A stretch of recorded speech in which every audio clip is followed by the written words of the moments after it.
Okay, I'm live again.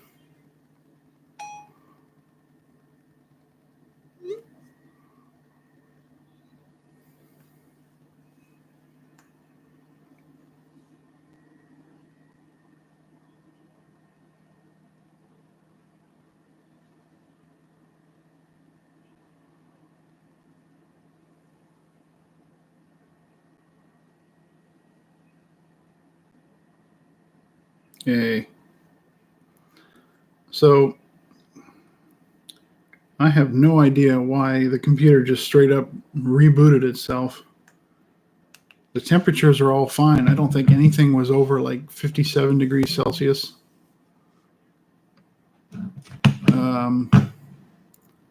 GPU temperature is fine.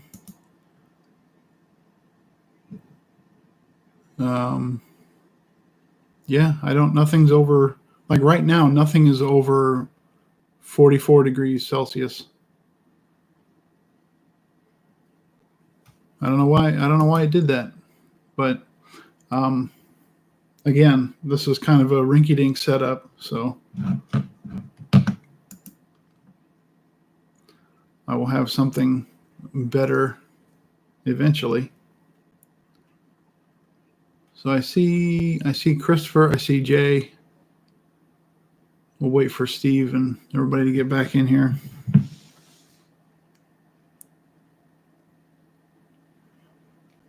Oh, thanks, Jay.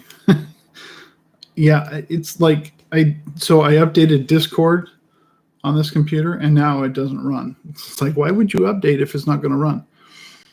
So I can't share the link that way, and I have to type it in on my phone, and that's a pain in the ass. Like I can hear the fans running right now, but they are not anywhere near critical levels.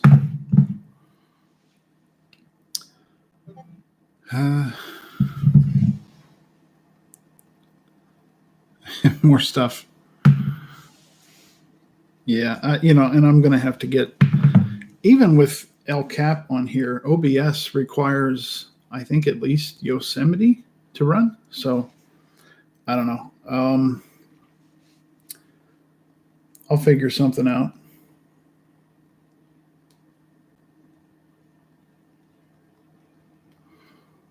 Well, let's see who else is going to jump back in here. How far can you take it? El Cap is the last, or I could run Windows 10 on it. If I can run Windows 10 on it, then I have no problem at all getting up-to-date software. So I may end up doing that, at least for live streaming.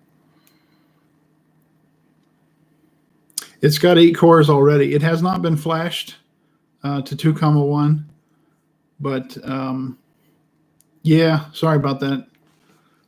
And computer just rebooted itself. There was no warning or anything like that. So, but yeah, you can put either El Cap on there, or you can run Windows 10 on these, and I hear that it runs pretty well. So, I mean, there's 48 gigs of RAM in it. It's got an SSD. I've got a USB 3 card for it. So, technically it should be a fairly decent machine to stream from. It's the software limitation that on the Mac side that I think is going to pose an issue. So I'll probably just end up putting Windows 10 on it. I know it's Windows, but I'm not above doing that in order to not have to buy a new computer. Drag my 5. See, I actually would do that, but I need the 5,1 for my graphic design business, and that's going to be in my office upstairs. So if I'm streaming from upstairs, then by all means, I will stream on that machine. But when I'm down here in this area, it's going to have to be something else.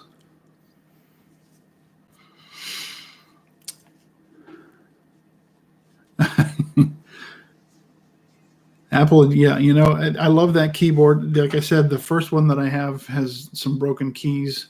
This one, it works, but yeah, I'd like to figure out how to. I'm probably going to put that on whatever vintage machine. I will probably put it with that Apple Network server right there, if I'm honest. I'll probably put it with that.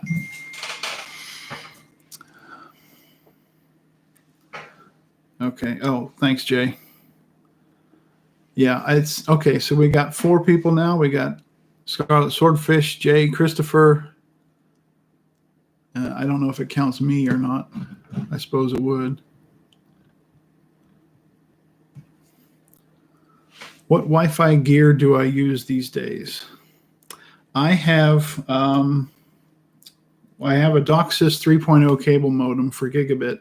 I can go to gigabit with it, but the wireless is it's a D-Link, and it's got like the 3 big antennas. I mean, these antennas are like that long. It's got the 3 big antennas, kind of like a W shape, and it does a hell of a lot better than my old D-Link router, which was basically, I mean, it was like this shape right here. These are some speakers, but the old D-Link was a shape like this. There was no antenna on it. It was dual band, and it just did not go. It did not have a strong signal throughout the house.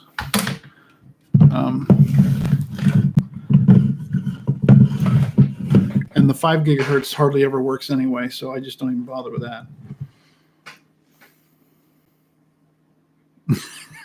Sorry, Bruce, this is free, so there are no returns. But yeah, with the old D-Link router, I had one of those signal repeaters upstairs, and that took care of a lot of the problems. But once I got this one with the bigger antennas, I think this one is like what do they call that? There's like a 300 and a 600 and then a 1200, and I can't remember what the unit of measure is for those, but this is a 600, and it covers the house perfectly well. I can even get wireless out at the end of my street out here at the end of the yard. So it's a lot better than what I had before.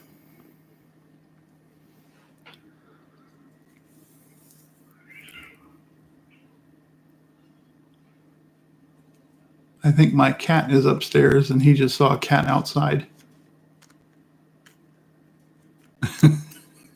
He just made a really nasty noise.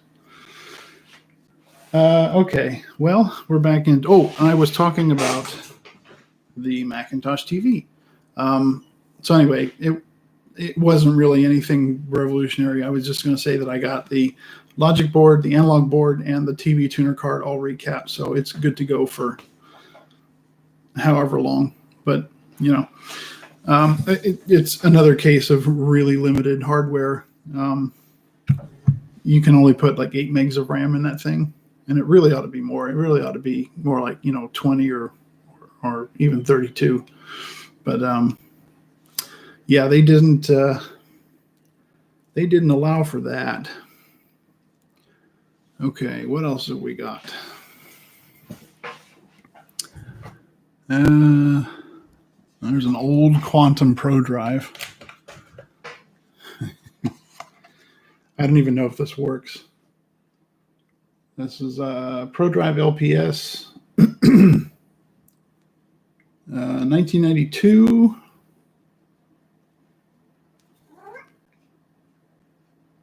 I don't even know what size this is. Usually they say on there. Oh, right there, 230 meg. So I know this drive doesn't work because this came out of my Centrus 650, and this drive quit working. But I was hoping that at some point I could get the data off of it, but we'll see about that. Oh, I think I showed Jay this one already, and he has since gotten himself a Zip 750, which I didn't even know existed, but this is a Zip 250. It's a neat little sleek case. Same style, same size disc, but it's a much smaller case. This one is USB, which is probably why it's smaller. And then these are the discs for it. And they were kind of cool. They were the same, generally the same size as the 100 meg discs. I'll take one out.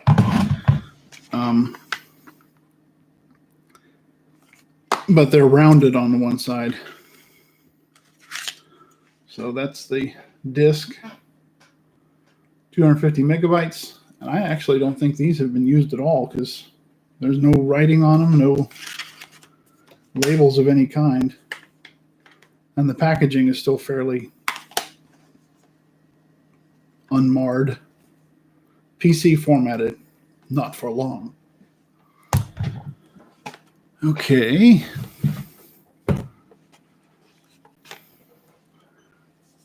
Does anyone broadcast analog TV there anymore? No, I don't think so. I think even like the local stations are all HD, and you can get even like the local access channels, which is like, you know, Bob's channel. Even those are HD now. You just hook up an HD antenna to your TV and you can pull it out of the air. Schrodinger's hard drive, yeah. The old red Apple stick. Oh, on the hard drive, yeah. Oh, here we go. So this was hanging in my office for a number of years at work, and I didn't actually have one of these until recently. But let's see, can I get this all in frame? This is one of the marketing ads for the PowerBook G3, and it eats Pentium notebooks for lunch. And then on the back, it's, you know, oh, you probably can't see that or read it, but you know, it's all the documentation for all of the specs for the different models. They had your good, better, and best from 233 megahertz to 250. So I think these were what, the Wall Streets or Lombard? Which was first? I can't remember. I never get those straight. There was Wall Street, Lombard, PDQ, and Pismo. And I know the Pismo was last, but the first three I always get the order mixed up. But yeah, I was surprised to find this. I didn't know I still had it. So that was cool. So the Macintosh TV tuner is useless. Yes. You can hook up a VCR to it. You can watch VHS tapes on it. But if you are watching something on the tuner, you cannot use the desktop. It's either one or the other. And that's, again, a limitation of the hardware. And maybe software, too, for that matter. But, yeah. I mean, and the picture looks pretty decent for what it is. So, you know, but, I mean, the thing about these anymore is it just... They only made about 10,000 of those, which you probably are aware. But they, hang on. Now I see why Steve gets so much water while he's on live streams.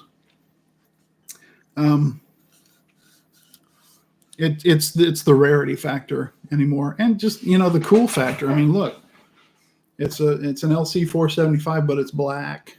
I mean, it was the first black Mac they ever made. That was the first black Apple anything since the Bell and Howell Apple II C or E or whatever it was. So, and even that was gray. This sucker's black. Okay. This goes to that. What is this? Oh, a little USB hub. It's clear. That looks kind of neat. I suppose I'll network some older machines with that. Let's see. Okay, we're back up to 6 viewers. That's cool. I bet you Mike's Mac Shack went to bed because he's old. Hey, he told me that himself. He'll be the first to agree. And I know exactly how it feels. Okay. Oh, my Lord. What are all these? Hold on. Oh, boy. These are probably PC parts. We have a... What is that? Oh, it's an old Linksys gigabit PCI card. I could probably make that work in something.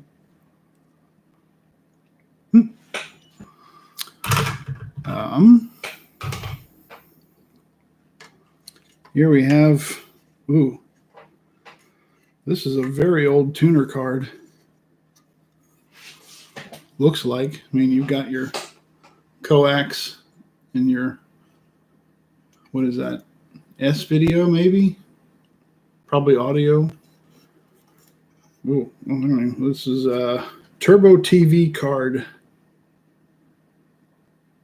I don't even know what the IMS Turbo TV. That may not work. Let's see.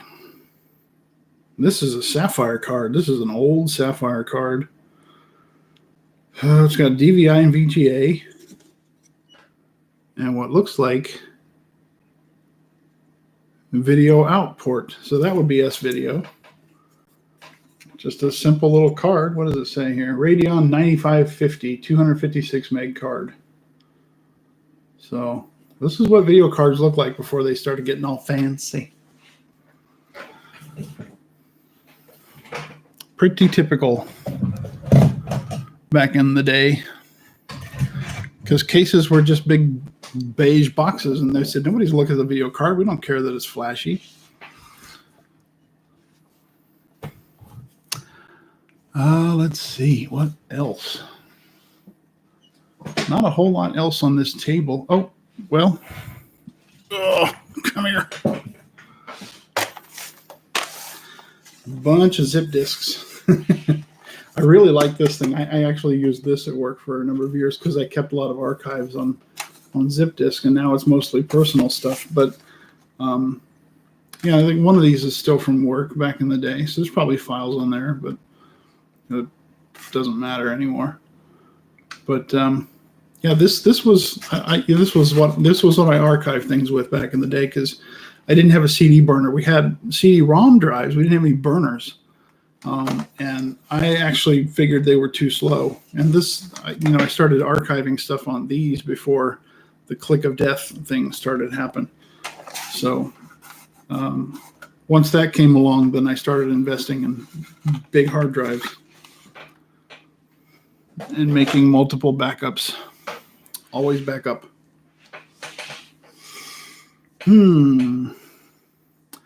Is that the iOmega Mini Tower? I don't know if it's actually their brand. No, this is Memorex. It's a Memorex tower, but obviously it was made for zip disks. It may be a clone of the iOmega brand. I don't know. But yeah, it's kind of a neat form factor because it's, it's kind of slanted. It's very 90s. I like it. And it's still really sturdy. It's totally intact. So, oh yes. So, I was going to show you before I got sidetracked. So the network server that I bought, the guy says, I've got some extra goodies that are going to come with it. And I was like, it doesn't have enough, with the RAID card and all that other stuff. He said, yeah, I've got some extra hard drives for it. So when I get there, he brings out a big box, and there's 10 of these in it. And each one of these is another 9 gigabyte SCSI drive. And all but 2 of these are still sealed. They've never been used. So, and they're 7,200 RPM drives. So, when you fill a network server with these, you've got like 36 gigs of storage. It's all rated, of course. But yeah, there's 10 of those, and at least 2 of them may have been used before. I don't know. And I haven't tested them, so I don't know if they're not good or what, but at least 8 of these are still brand new. Never been used. And so then he also gave me, this is the handle for pulling out one of the power supplies. There are 2 power supplies in that network server. So there's the main and then a redundant. And this is what you hook onto it to slide it out of the machine. And then this is the software. So I've got some Unix software in here.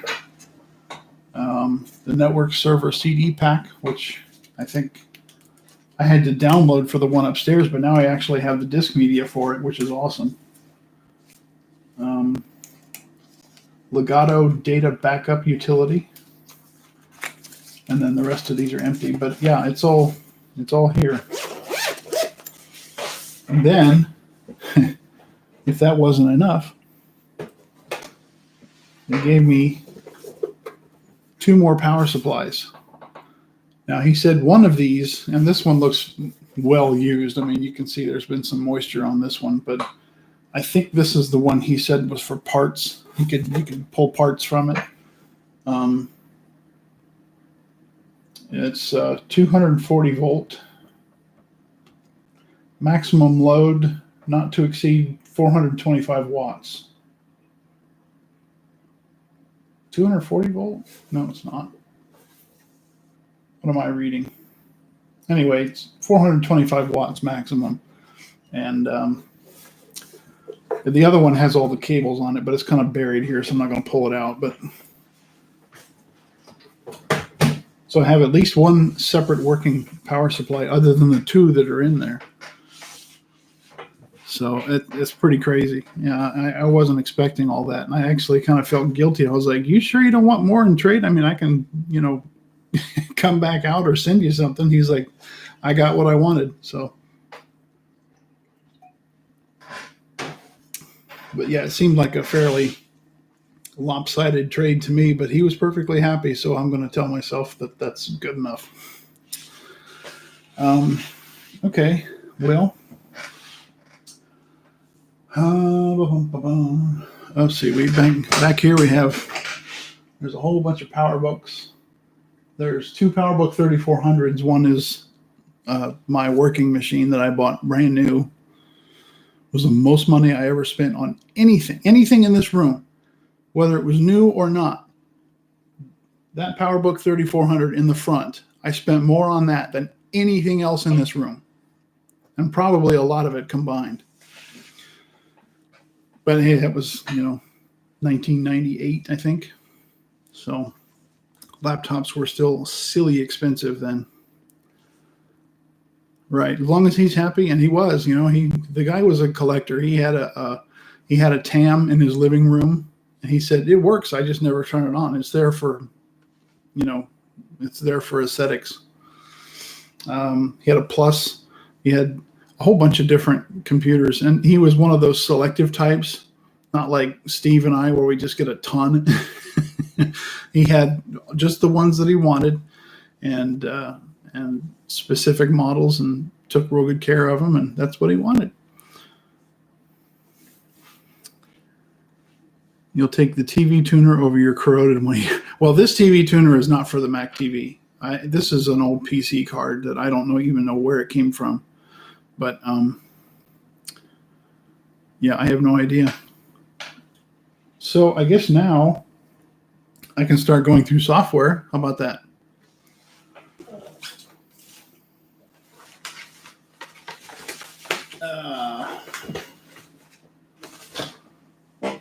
Well, we'll start with some games. Like I said, I just kind of piled all this up because I'm trying to sort my cabinets and whatnot. This was a really fun game. I want to say this was, 1995. Star Trek Deep Space Nine Harbinger. It's a really fun game. It's kind of like, if memory serves, this was kind of like a precursor to Mass Effect. It's not nearly as interactive, but you go throughout the station, throughout the DS9 station, and you're solving a mystery. And there's some big looming event coming, and a big bad, obviously is going to be revealing itself at some point. And so you go around the station and you talk to Quark and you investigate, using the computers, and it was just a really fun game. And I really enjoyed this game, and I mean to start playing that again. And the packaging was really cool because it's good hard plastic. You've got your discs in here. your documentation, and then I think that box there was just for filler. And it snaps shut, and it's a good solid package. I like I really like the marketing for this one. Very unique, and it's done in the if you ever watch DS9, you see this design around a lot of the window ports to the station. So I just thought that was really cool. Very Cardassian. Let's see. Oh, you still probably saw it in the background there. Yep, that was Harbinger. Oh boy. Well, here we have some G4 discs. Those packages that came with the G4s back in the day. These are probably, I think these are probably for Sawtooth G4. One might be for a Quicksilver. And I think they're about the same age. I think they're about the same for Sawtooths. There's a whole bunch of discs and documentation, and I think some manuals in there. Some people are going to hate this one. Adobe Type Manager. I never had a problem with Adobe Type Manager. I used Suitcase back in the day for a long time. For anybody who's familiar with font management, I used Suitcase a lot. And I still use it today. I actually, when they stopped making this, I went back to Suitcase, and I still use it today. But this, I always thought this was really cool because it would show you in the font menu what your fonts looked like. So, next to Chicago was in Chicago font, and Times was in Times font. And anything that you had open would show up in your application menus like that. And I think that part of it was called Type Reunion, and it was a part of this software package. But no, I never had a problem with Type Manager. It did have some conflicts with other software along the way, but I think most of those got resolved by the time this version came out. And then we have the companion to that, PageMaker 6.5. This was the last good version of PageMaker. I think 7 was okay, but it was kind of buggy. And I think they tried to make 7 work in Carbon under OS 10. This would not. And 7 was kind of slow and sluggish. And so I always used 6.5 if I had to use PageMaker. And Bruce is probably recoiling right now if he's still watching. Yes, they were 2 separate control panels. Yeah, that's right. So, and I have multiple versions of PageMaker, actually. They're kind of buried over here, but I have 6.5. I have, I think I have 7 burned on a CD somewhere, but I don't have like the official packaging. I have 5.0, but I just have the box. Like, it's the box. They used to make a sleeve that went around the box with all the marketing on it. I lost the sleeve, so it's just a white box, and I wrote PM5 on it, but everything is still inside of it. I have version 4, and I think I have version 3. So lots of that era stuff. Oh, this is in with the software, but it's not software. This is MacCon I. So they had different versions of these. It's an Asante Ethernet card for an old Mac, and this is the MacCon I. So if we look on the chart here, and that is for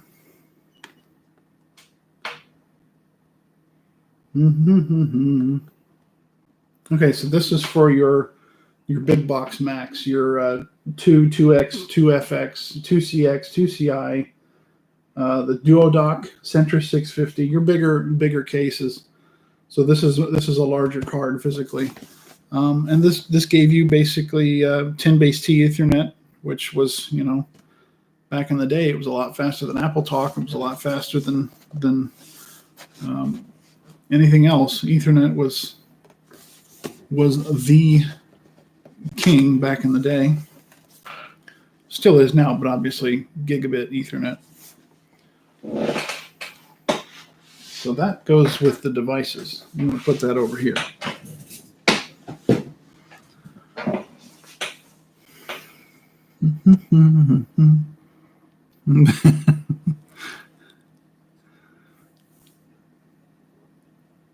Oh, you might have a PageMaker 5 sleeve. That would be awesome. Let me actually show you what the box size is. Oh God, it's clear on the bottom. I'll get to it eventually. Here we have Quark Express. This is version 3.3. I want to say this is around 1995-ish, 96 maybe. Definitely System 7 here in the artwork. Is it going to focus?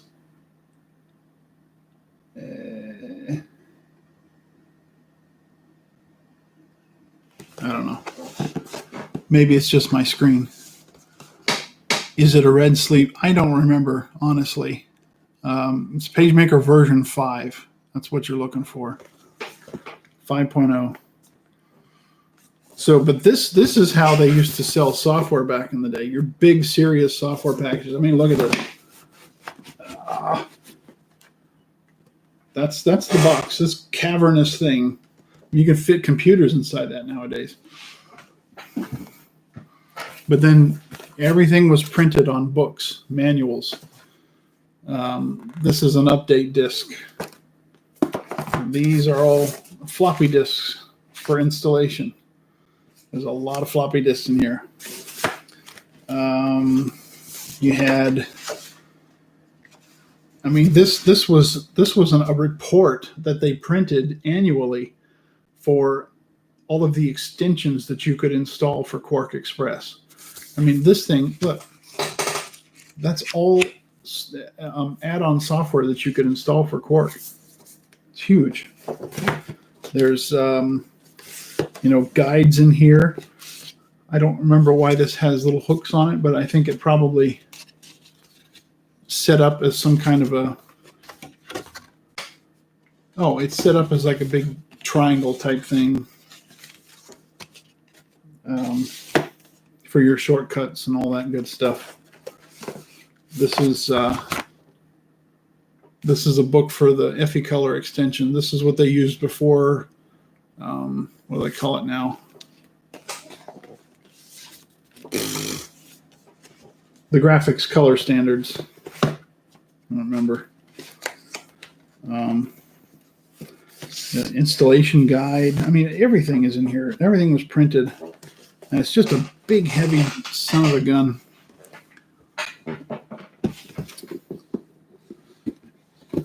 And Quark was king back in the day. I wasn't a huge fan of it, but I learned how to use it. And because I would say probably 60 to 70% of the work that we did back in the day was Quark. I worked at a printing company.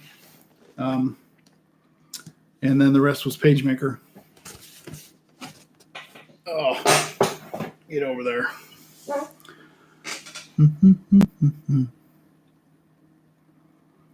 Pantone. Well, no, Pantone is the color standard. I'm talking about the. God, I wish I could remember what it's called now. It's a color standard for printing companies to follow, and I can't remember what it's called now. It's going to come to me like at 3 a.m. on a pop-up and scream it out loud. Oh, here we go. Here we have. This is an upgrade for Photoshop. This is an upgrade for Photoshop. This gigantic box. And it was accelerated for Power Macintosh. Let's see if I can get. I'm probably not getting these close enough. But, I mean, like I said, just an upgrade in here. There's books. There's your floppy disks. All that good stuff is in here. And I don't even know how to. Oh, there you go.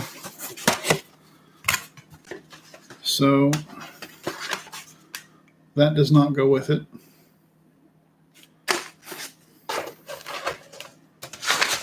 Yeah, there's the floppy disks. And then there's manuals with all the updated information. So that's Photoshop 2.5. I do not know what year that was. That was, yeah. Oh, looks like this was shipped May 20th, but it doesn't show the year. But I'm going to assume this was early 90s, probably 93, 94. And, you know, even then, like Photoshop's always been the king. But Photoshop was like magic, you know. They always come up with ways to make that program seem like it's just doing magic. Like nowadays, you can take a picture of a grassy field with a wooden bench in it, draw a circle around the wooden bench and say content fill, and it will fill it with grass based on the grass that's surrounding it. And most times you can't tell where the bench was. It's crazy. You couldn't do that with that version. That's way too much CPU power. But yeah, it's a great program. Oh. No, not color sync. It's Bruce. It's the color standard that the graphics houses have to use now when they're doing commercial printing. And it doesn't matter what platform you're using. It has to conform to. I can't remember what the name of it is. I want to say it's like. Three initials for something. Grackle? No, it's not Grackle.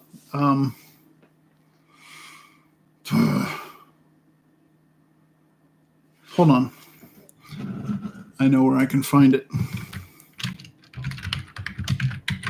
One moment. It is G7. Yeah, what is that called?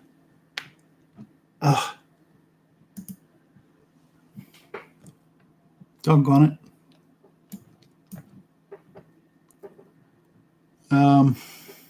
Yeah, but they upgraded. And every time they upgraded, it was like used to be G6. Now it's G7.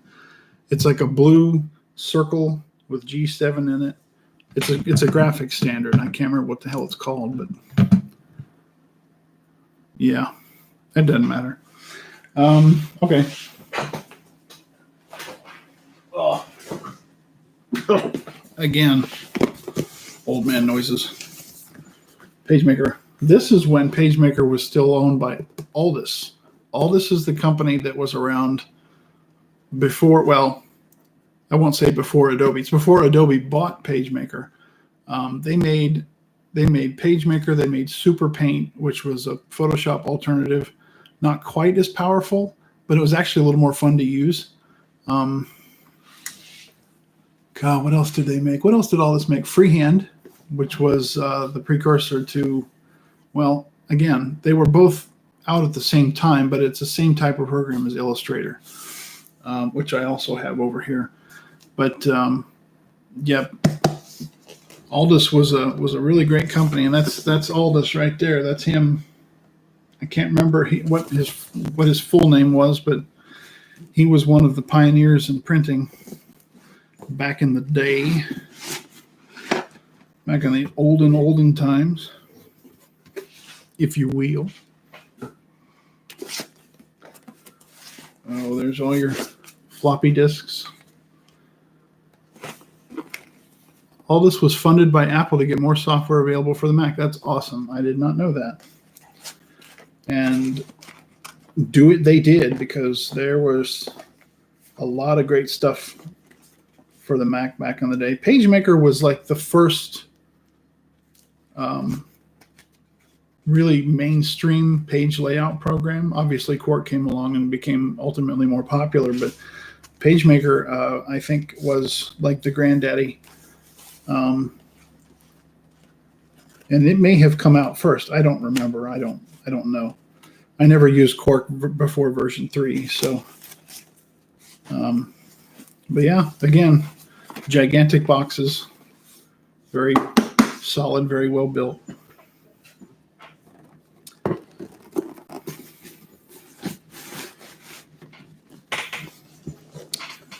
Saw a huge display of Aldous' printed works at Waseda University in Tokyo. Oh, that's cool. Like stuff he actually printed?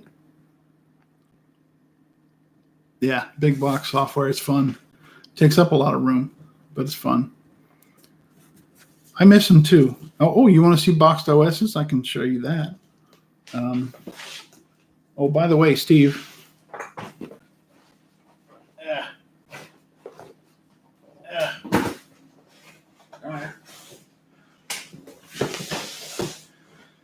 Now that we're down to it, this is the box for PageMaker 5.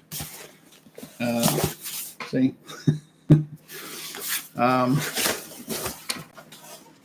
So you were asking if it was red. I don't know if it was red because everything in here is purple. Like that color purple. So I don't remember what the box art looked like, but this is what all the manuals look like. And again, it was all on floppy disks. I think there's let's count. Let's count. 1, 2, 3, 4, 5, 6, 7, 8, 9, 10. 10 floppy disks.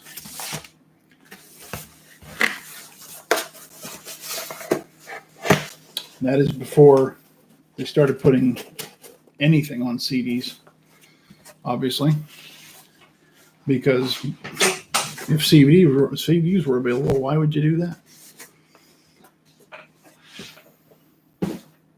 Oh,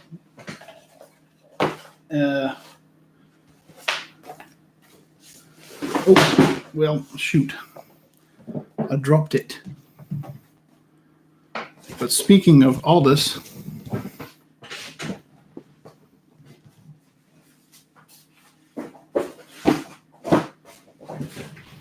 here we go. This is one of my favorite box software designs of all time. This is Aldous freehand, version 3.1. So this is your Illustrator. This is Aldous' version of Illustrator, or was Illustrator Adobe's version of Aldous freehand? I don't know. But it's again, it's that style of box like so many others were. You got all your manuals, you got all your cool stuff in there. And then you have this artwork. It's just cool. I mean, this is done in freehand. And, it's your vector graphics, that type of stuff. You could use fonts in it, and you could edit the fonts in real time. Change the sizes, stretch it, compress it, whatever you wanted to do to it. In Photoshop, it's different because it's not vector-based. I don't really want to take the time to explain what that means, but basically, Photoshop deals in pixels. This deals in coordinates. So your lines are sharper, crisper, smoother, and you can scale the art as big or as small as you want. Once you create something in Photoshop, you're very limited as to how big or small you can scale it.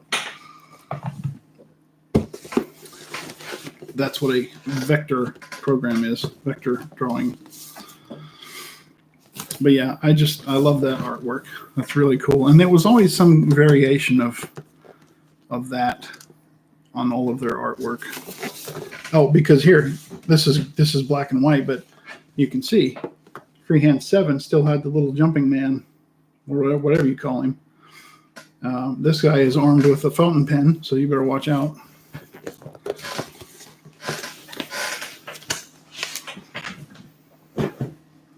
Okay, so Aldous Dumbledore.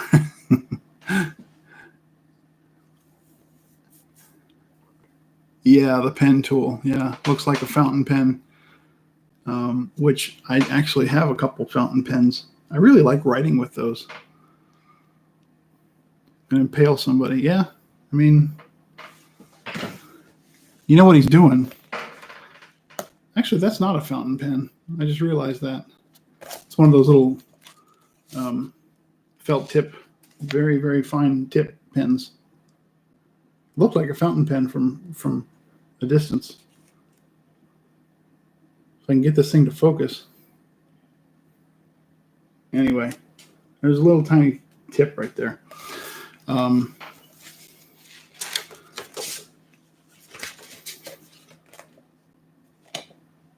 You know, he was probably threatening the Illustrator girl. You know which one. Okay. So Jay wanted to see. Remember the game Spectre? I do remember Spectre. Yeah, it was kind of like a wireframe game. I think Stellar 7 is very similar to that, but it's all shaded. It's like they're connected. I think Spectre was just wireframe. I might be wrong. But Macromedia 3D software, Extreme 3D. I do remember that. I have a boxed copy of Macromedia Director around here somewhere.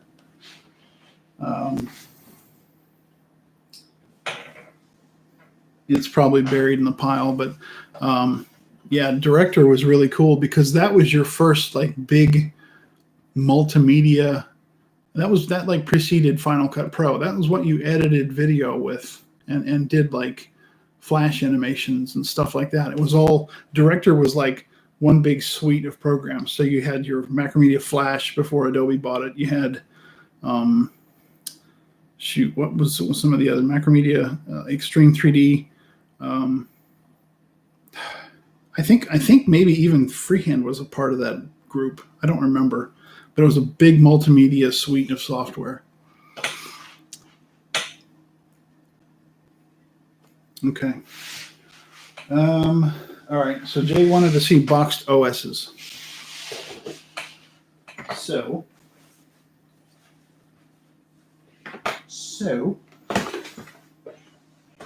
we'll get down to them here.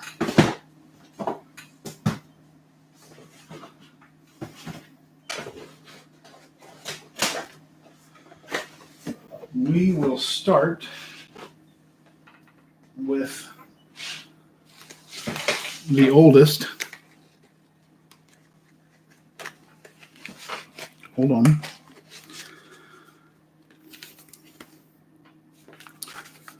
System 6.05.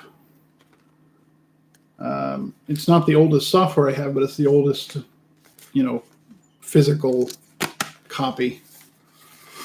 So this is basically just a sleeve. And then you've got your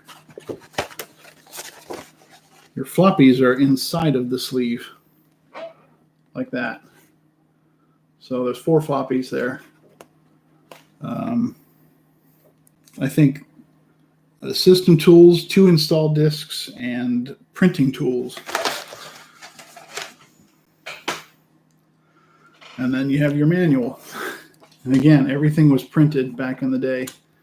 I can only imagine the amount of money that printing companies made off of these software companies. But now you download a PDF and that's it. There's something about looking something up in a book, having it right here in front of you. Even if you have to take the extra time to search the index, it's hardly any different than typing into Acrobat and saying, find me, this chapter. You can go to the table of contents and click on a chapter that you want. But there's just I don't know if I'm old fashioned or what, but there's something about having a physical book that you can look stuff up in and turn to it and find out, the steps that it takes to add fonts to your system or, install software, all that good stuff. It's nice for me. It's nice to have one of these, I think.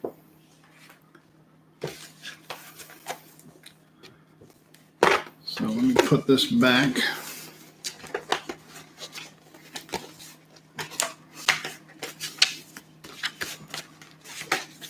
So that's System 6.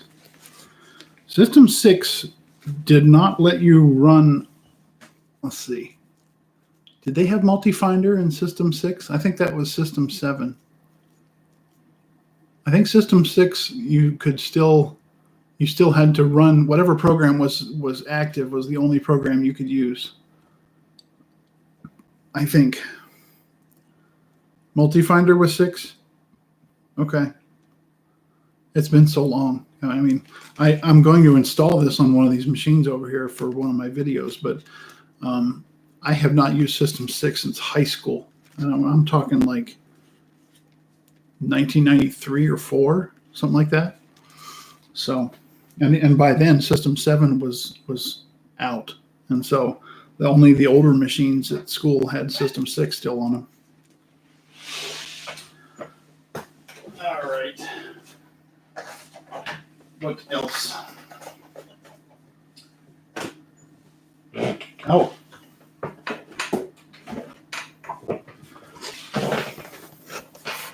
System 7. So this was a huge breakthrough, so to speak, for Macintosh system software because this was the first one that was in color. To my knowledge, I don't think System 6 was color. If it was, I'm wrong about that, but I don't recall. Anyway, System 7, this is, I think this is an upgrade. Yeah, this is a personal upgrade kit to 7.1.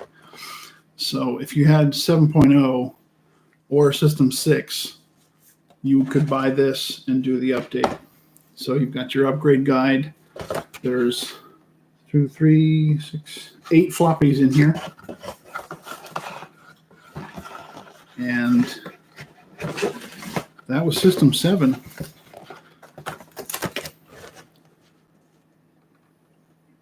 So System 7 introduced the Finder menu where you can view all of your open applications.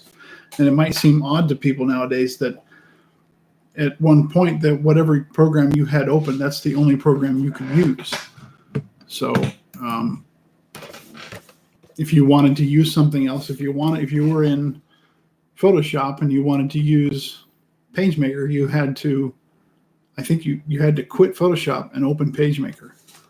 And with System 7, you could have them all open at once, provided you had enough memory. So, yep, System 7. And it's actually a bigger box than it needs to be for what's in it, but that's before Apple started worrying about such things.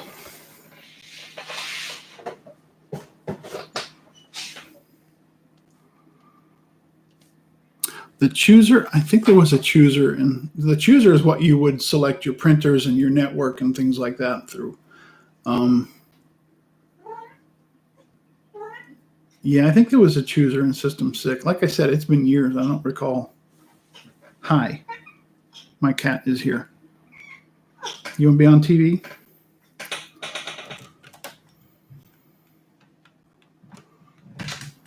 There he is. Hey, you're on TV. His name is Buddy. And he lives up to his name. Okay. Kitty. Kitty. All right. What comes next? Well, what comes after 7? 8. System 8, OS 8. They quit calling it system number. They called it Mac OS 8. And this is 8.1, $30 rebate for users of System 7.6. $30 rebate. And now OSs are free.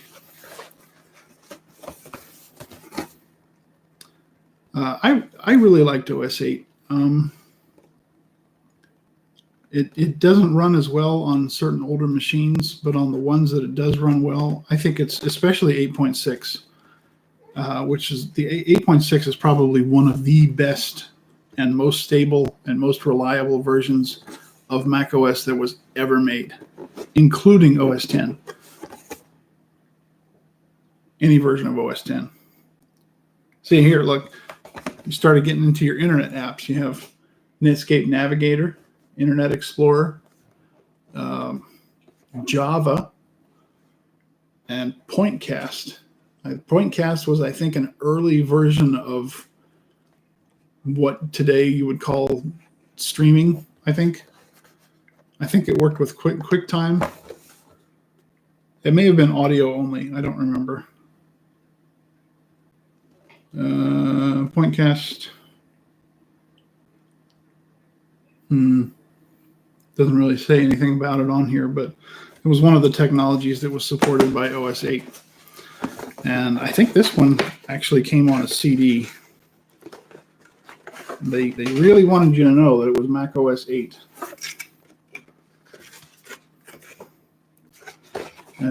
Okay. The disk is not in here, but I know exactly where it is. I have a one of those CD flip folders with all the install disks for different OSs in it. That's where it's at. But this is the box that it came in. So, I mean, this had great things like Open Transport, all your Quick Draw extensions, Quick Draw GX, Quick Draw 3D, Open Dock. All of your early internet access software was on here. This included an app called MacLink Plus, which was big back in the day because you could open PC files with it. And Apple Remote Access Client version 2.11. And America Online version 3 was also bundled in here. No annoying disk to come in the mail. It was in here. Okay, here we go. Now, I don't have any boxed OS 9. I have the install CDs from OS 9, mostly because they came with certain computers that you bought back in the day. So I didn't have any. And by that point, you could download updates. So I don't have any boxes for any OS 9 stuff, but I have original CDs. But this is, this is Mac OS 10, 10.0, right?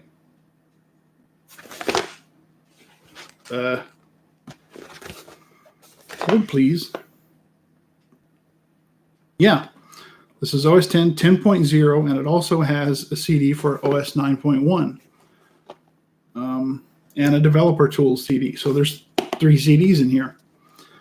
And this, you know, I also have the public beta somewhere. I think it's still buried. I have the box for the public beta of OS 10. And I remember installing that, you know, what was it, like 2000, I think, 99, 2000. And just thinking, man, I know this is incomplete and it is a little bit buggy, but just imagine what it's going to look like when everything goes to this. But, you know, for a few more years after that, we used classic mode. So, yeah, this was, again, they still printed manuals back then.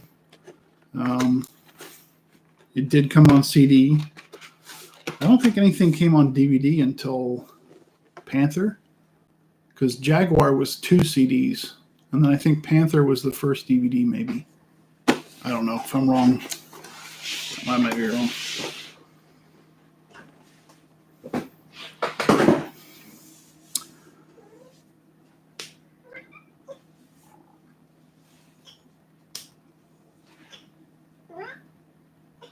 .6 best OS to date. Yeah, it is. It absolutely is. I would say if you're talking more modern OSs, I don't know if you can still call it modern. I guess the most modern, really great OS, in my opinion, is El Capitan, and then Snow Leopard. But Snow Leopard is really kind of out of date now.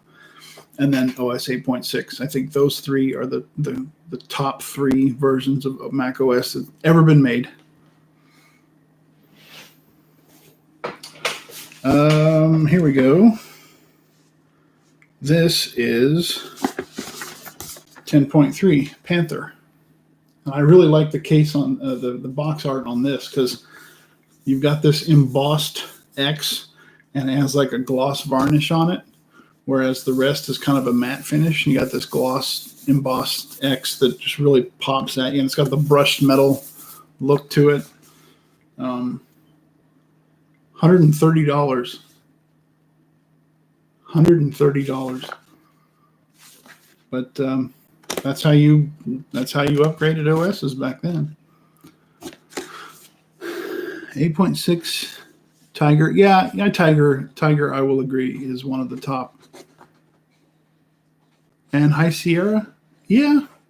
I've had good luck with High Sierra. Now I've only got one machine that's currently running it, but my Mac Pro was running High Sierra for a while, and I didn't have any problems with it. So yeah, I mean, it's pretty stable. It's pretty quick yet. Yeah, I would add Tiger in there also. Yeah, I think you're right about that. Let's see. Here we go. Here's another one that's still in the original packaging. Internet voicemail. Talk about obscure. It even has a free second user license. But this, before, when email was just getting popular, this allowed you to record a voice message and send it to somebody as an attachment, I believe. But of course, most people were on dial-up back then, so it saved it as a really crappy, like 8-bit WAV file or something like that.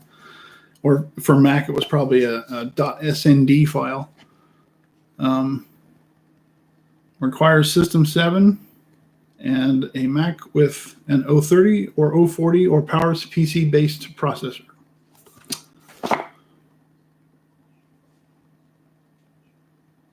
And it comes with Internet Explorer. Isn't that wonderful? But yeah, I never used it. It's still in this box.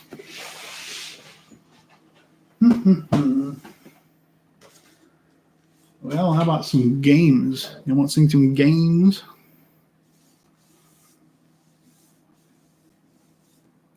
Dibs on this. It's yours. But I have to open it first. So, I mean...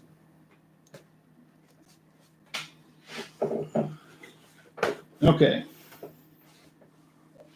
Here we go. Oldie but a goodie. Doom 2, baby. Yeah. This is what we played before there was Unreal Tournament, Jay.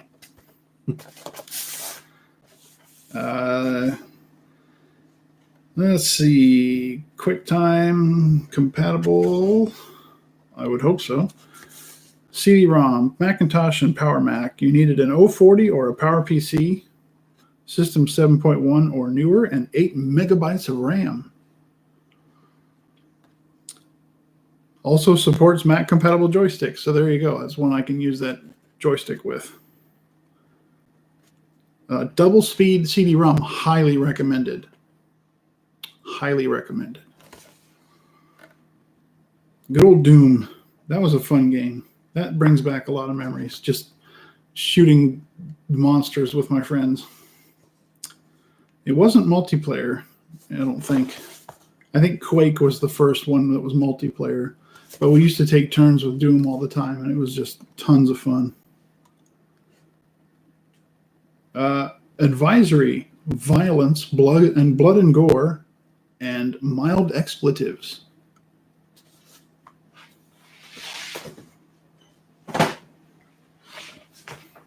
Salacious.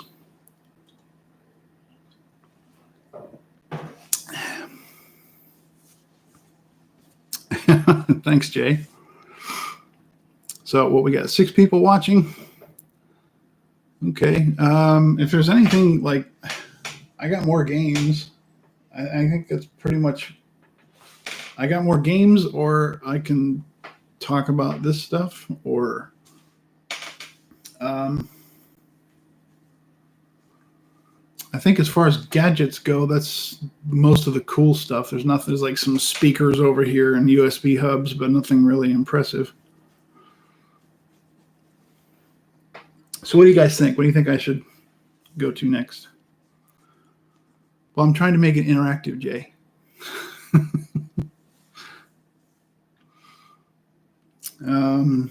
Let's see. Oh, here we go.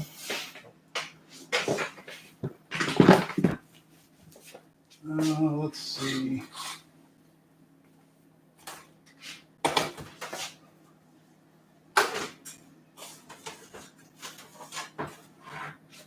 Steve is going to like this one.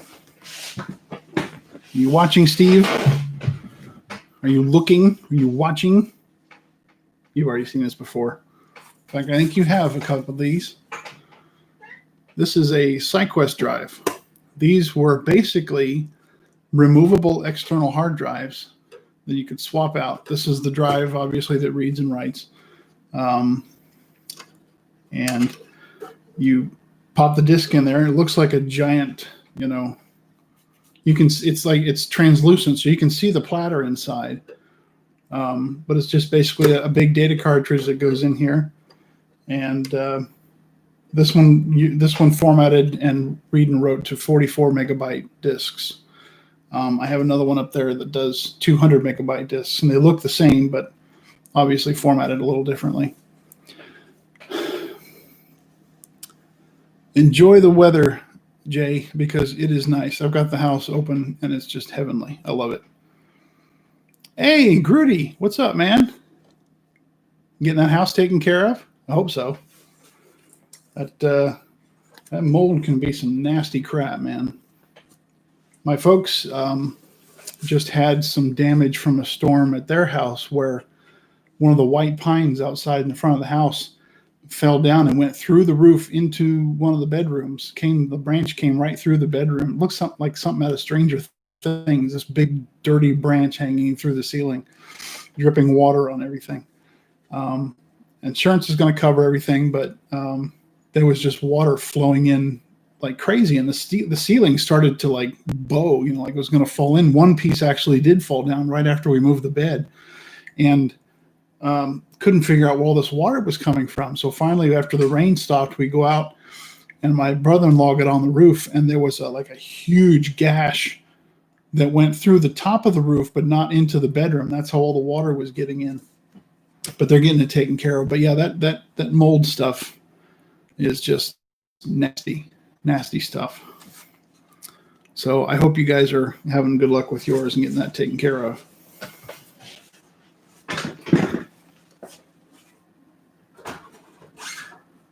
Let's see. Oh, here we go.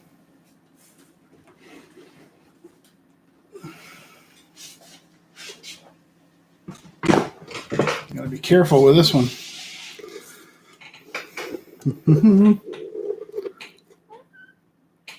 Hi. I know. I'm still broadcasting. I'm sorry. G4 Cube. I have two of them. This is but there's no cracks in the case, which is unusual. So I'm not going to try and handle it too much, but I don't know if you've ever seen how these come apart. I know some of you have, but there's a handle, pops out, and there is the cube in all its glory. And then, I don't know if you can see the bottom, big heat sink there. That's the heat sink that makes it so there's no fan in this thing. Now, if you go modding it and all kinds of stuff like that, then yes, you need to put a fan in it. There's still a battery in here. I better take that out. Oh, that's a new battery. It's okay. But yeah, I really love these things. This is the 450 megahertz model. And then the other one I have up there is a 500 megahertz, and I modified it with a faster GPU. I think it's a GeForce 6200, something like that. If I can get this to go back in there. What are you stuck on?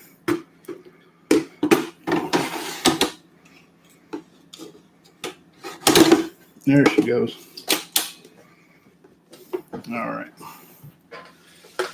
I will put this back later.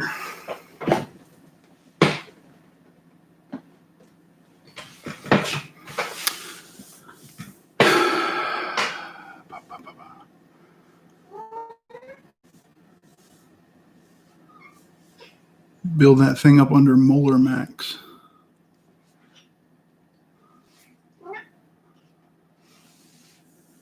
Oh, you're talking about your G3 AIO video. Okay.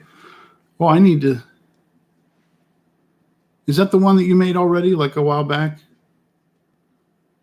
I think I saw that one. Yes, the audio is out of sync because, so get this, Grudy.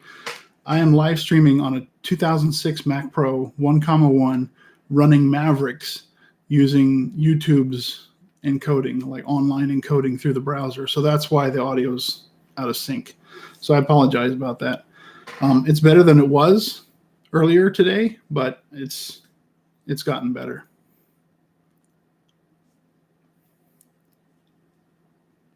Did they have any connection with Bernoulli? Oh, the SideQuest Bernoulli was it was a slightly different format. So I didn't have any Bernoulli drives. We always use SideQuest. But it's basically the same type of thing where it's like a removable storage solution.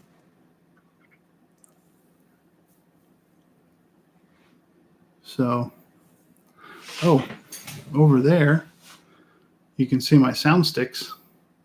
There, by the chair. Yeah. So the sub is right down here. And then the sound sticks. I've been using my MacBook to play music down here when I'm down here during the day. They still sound great. I freaking love those things. That's actually what I'm thinking about. I already have the dual quad cores in there, and I'm thinking Windows 10 just so I can run the latest version of OBS. Because if I use El Cap, it's going to be stuck on an old version, and I'll never be able to update it. So I think Windows 10 on this is going to be the way I'm going to go. But this is just like a quick and dirty solution that I came up with today.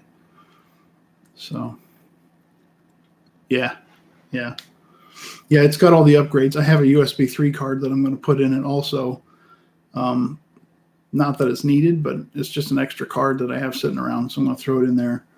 And it's got 48 gigs of RAM. It's got an SSD. So it's going to be perfect, but it's too limited on the Mac side, I'm afraid. And I know it's like I got all this Apple stuff around here, all this Mac stuff, and I'm going to be streaming from Windows basically. But what do you do? What can you do? It's either that or buy a new machine. So, well, guys, it is 1:15 midnight, and really, if I keep showing stuff, it's just going to be a bunch of games and other software. If you got any questions about any of this stuff, go ahead and ask it. I mean, we can talk about that a little bit, but otherwise, I think I'm getting tired.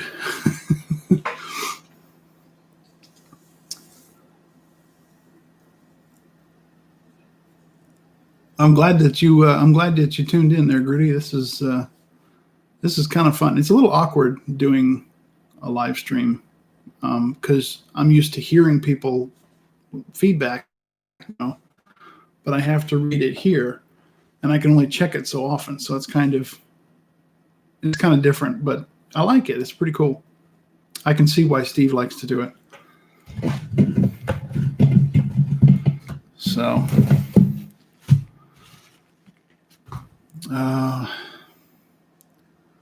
thanks, Sad Mac. I really appreciate that. This is like, of course, this is, the beginning of the stuff that I'm going to start doing, but, I'm eventually going to have videos about most, if not all of these machines back here and back here as well. I don't think you can see down here. There's a G3 and a sawtooth. There's actually two sawtooths there. Well, here. Yeah. So we've got 3 Quicksilvers and 2 sawtooths and a blue and white. And that's the G3 and G4 row. So we can turn that way. Yeah, I know. It's when you get busy, man, doing other stuff. It's the vlog style of video is something that a lot of people are starting to get into. Now, it's cool when you do like your pre-produced videos, like you sit down and you record a bunch of footage and then you edit it all together and make it look real professional and stuff like that. That is awesome. That's really cool. It's also very time consuming, where if you can even if you just record a vlog style video where you do a live stream like this, a lot of people seem to be really, into that sort of thing. So I may start out doing that type of thing until I can get more familiar with Final Cut Pro. I have it. I just haven't learned much about it other than making like slideshows, and nobody wants to watch that. So,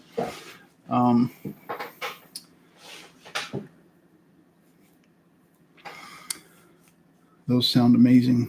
Well, the G3s and G4s, yeah, they're I think the Quicksilver is my favorite G4. Just because I had one for so many years, and that thing was a workhorse. I think it's one of these 3 down here, and of course they all look the same. Mine was a dual 800, and that thing, even though there wasn't a lot of software that took advantage of multiple cores, multiple CPUs, it was just a workhorse, I think it maybe a gig or a gig and a half of RAM in it, but I mean, they just did everything you asked them to, and didn't seem like there was a lot of, they're loud, but it didn't seem like there was a lot of, a lot of issues with them. Now, I will say at least one of these has a bad power supply, and that does seem to be an issue, an expensive issue, I might say, but I don't have any MDD G4s. There's one on Facebook Marketplace I'm looking at, but they want $100 for the computer cinema display. It's the old acrylic kind, the clear plastic kind, and a printer. But they want $100 for all of it, and it's tempting, but it's not in the budget right now, so I'll get one eventually. Yes, PowerBooks. So, like I said before, up here, there's on top of the 2 Pizza Box Macs right there. There's 2 3400s, PowerBook 3400s. The one in the front is the one that I bought. The one behind it is a parts machine because I had to replace the Power Manager unit in mine. So I just bought a parts machine and I kept it because who knows when you need something else. In fact, the audio jack on mine has been dead for years, and I think I may pull the old one out of the other one and see if I can repair it. But, that's all things in good time. Over there, standing on end, I don't know, can I point? Right there. Come on. There. Those are, there's a PowerBook 100, which I guarantee doesn't work. I haven't tried it yet. 3 or 4 PowerBook 160s and 4 or 5 PowerBook 1400s that are back there. They all work. Some are missing drives. Some are missing batteries.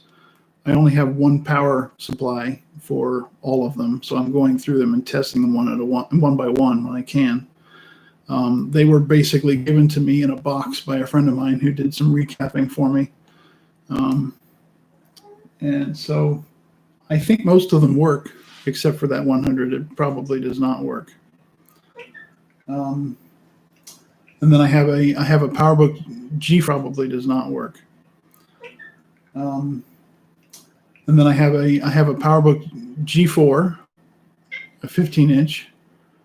I have a PowerBook G4, a 15-inch, and a first-gen MacBook Pro, which the graphics went out on, and then I have a 2010 MacBook, and that's pretty much the extent of my laptop collection. I haven't really got a whole lot of them, so maybe that's something I need to focus on later. So, well, I think it's been an hour and 20 minutes. I think that's a pretty good start. If you guys have any other computer questions about what all is back here, type it in there. Otherwise, I think we're going to end it now. Oh, down here, there are other towers down here.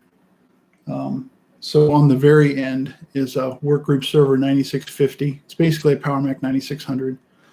And then we have a beige G3 right here on the end. And then next to it is a Radius clone. It's a Radius System 81110. And I used that as my daily driver for many years. And that was a great machine. It's basically an 8100 clone. I'm going to try, Bruce. I think next time I stream this, I'm going to have Windows 10 on this thing and OBS, because I think I did a little bit of research before this, and I think that since I'm using YouTube's broadcast, that it's encoding on the fly. Like right now, my processors are up to like 60 or 70%. So it may reboot on me now. I don't know. But I think it's because I'm not using an encoding software. It's actually going through YouTube. So that's why there's a lag there. It's better than it was earlier today when I was testing, but I'm definitely going to try and get it better for next time. So I'm glad the audio is good. I'm using my Yeti microphone and my Logitech cam, so the video quality seems to be pretty good. It's just a matter of getting that latency figured out. So, yeah. When you can see your breath, you know it's perfect. What is the temperature out there? Is it in the 40s? I don't even know. It was like, I think it was like the low 70s today was the highest it got. And for Bruce, that's, I don't know what that is, but it's really nice. Bruce would probably think it was cold.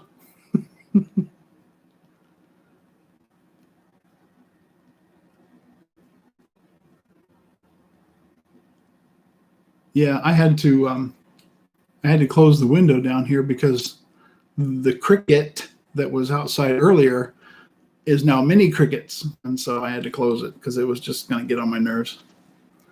53 Fahrenheit right now. Not even that cold. I'm surprised you can see your breath at 53. Of course, if you're out walking, you're really breathing harder, so that's good. I like fall. I like spring. Not a big fan of summer. Winter's okay. So, see, anything's hell. Yeah, pretty. CPUs are really starting to me. It's really been pretty cool, and I can see how it's easy to get hooked on this type of thing. So, I will catch you guys later.